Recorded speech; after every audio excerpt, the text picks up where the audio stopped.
আমি আমার একজন খুব কাছের ভাইয়ের কাছে একটা অভিযোগ নিয়ে গিয়েছিলাম। খুব কষ্ট এবং আক্ষেপ থেকেই তার কাছে অভিযোগটা করেছিলাম এবং বলেছিলাম এই কাজটা আপনাকে করতে হবে ভাই।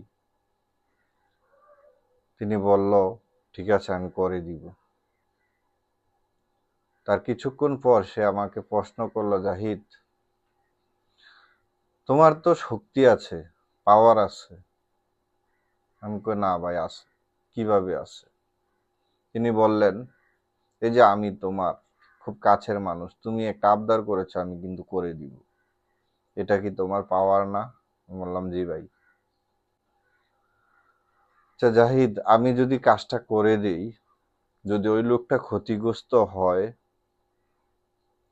কাল তুমি সৃষ্টিকর্তার কাছে তোমার এই কাজের ফলের কি জবাব দিবে?